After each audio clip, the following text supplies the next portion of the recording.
Hello Kamars, magandang tanghali po sa inyong lahat at papunta po kami ngayon ni Robin doon sa rice field. Kung tawagin po dito sa amin ay basakan dahil po araro muna namin kasi tataniman ng palay sa Huwebes po, bali Martes po ngayon at bukas ipapabunot namin yung mga rice seedling or tagod kung tawagin dito sa amin. Doon po sa baba medyo mga 5 minutes lalakarin mula dito sa pinagtayuan namin ng bahay papunta doon sa rice field.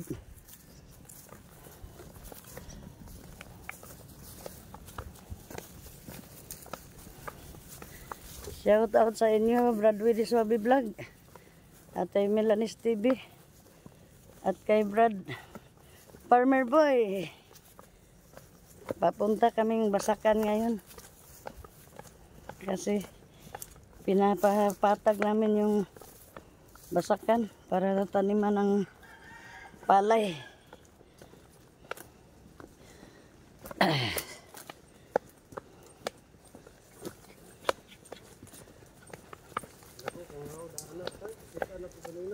Oh, sa ubos.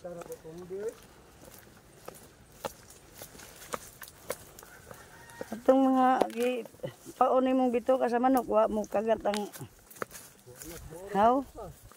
Ha? Mauro po to. Dito sa may kawayan, dito sa private nga sementeryo nila ni Cargantos. Naida kong haw dito. Napo diyan eh. Oh, anak ganun buntag. Hapit ako na tuloy. Awa na ko abis banakon. Oh. Aw. Ito kayo daan na, padung daan. Malapit na po kami sa palayan. Bako ng haw daan. Ngayon daan butangan daan na. Yan sa palayan ni Dudong Maiki.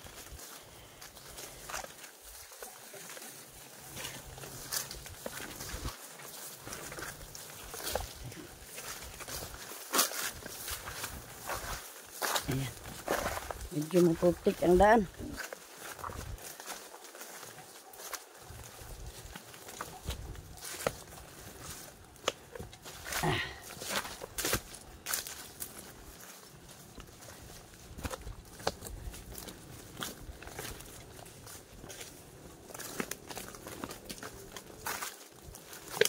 Aray ko. Yan eh.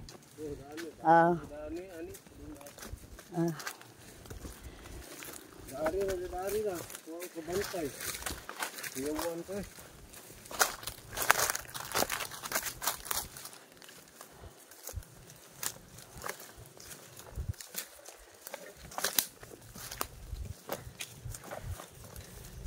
Yan, nandito na po kami sa palayan.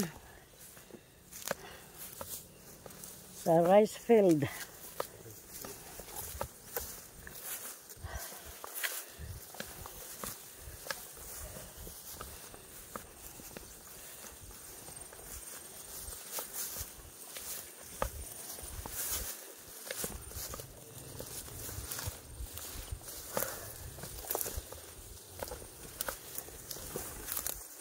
Yan na po ang palayan na aming pinatortor at pinararo.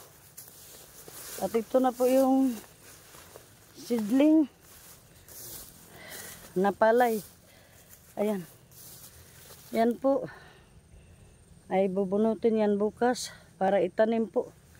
At napakaraming kalapati. Oh. Kinakain po yun nilang mga palay. Yan po.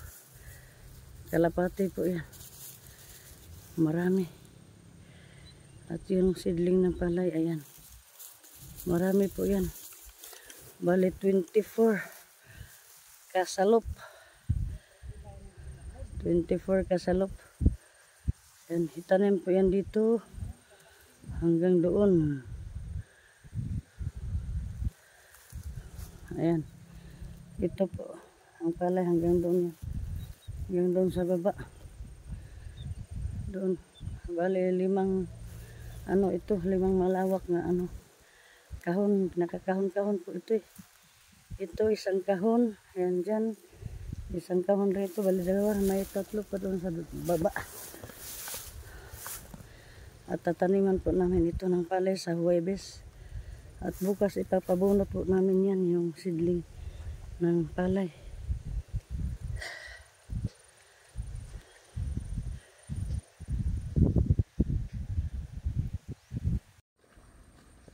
Ilokamars, bago pala taniman ng palay ito, dapat gaganyanin muna ng kalabaw. Ayan.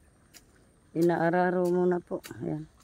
Pinapatag yung lupa, yung putik, pinapatag. Ayan po siya. Ayan po, inaararo muna. Bago taniman. Sa Huwebes po ito tataniman. Ayan. Hanggang doon yan sa dulo.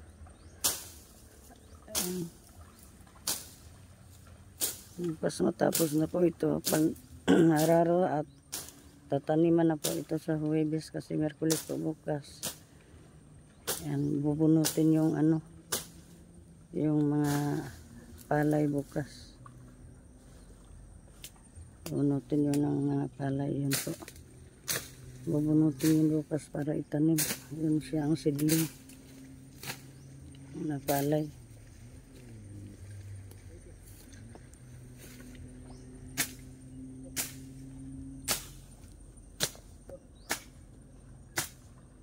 Yan. Yan siya. Yan ang nag-aral.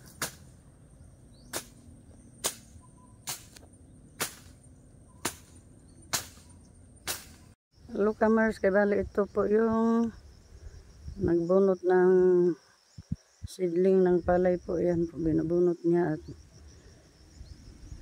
ito na, tinanim na po dito. Ito na po, tinanim na yung mga palay nga binubunot nila at hanggang doon po yan sa baba. Ayun po sila. Bali 7 katao po sila ang nagtanim nito ngayong araw na ito. Ayun po. At nandun, pina-snack ko muna ang mga nagtanim ng palay.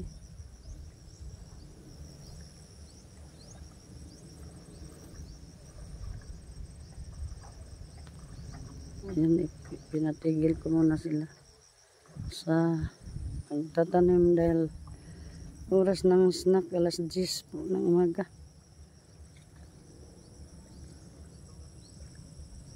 Doon sila sa may bahay kubo maliit dyan, doon po sila nag-ipon-ipon para mag-snacks.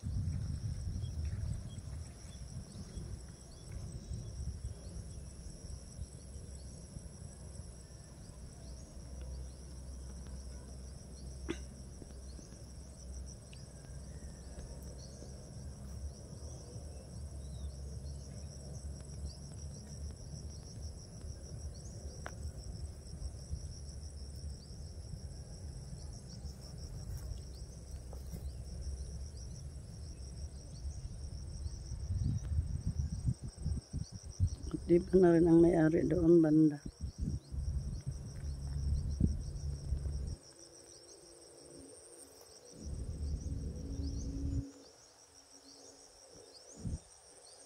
Yan po, napakaraming kalapati dito. At yan, patuloy po silang nagbubunot ng mga seedlings ng palay. Yan, tagot kung tawagin. Ayun po, binubunot nila. Napakarami pong kalapati dito, nagliparan galing dito sa baba.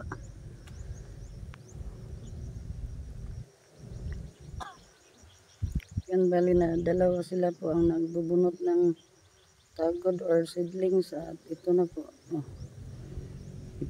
Tinanim na po dito. At yan sila doon. Bali 5 sila nandoon at nagtatanim ng palay. Ayan po, 5 sila. Bali 7 katao ang dito sa basakan ngayon. Yan po. 5 sila. At 2 po nandito. 2 po sila nandito nagtatanim. Nagbubunot ng seedlings, tagod.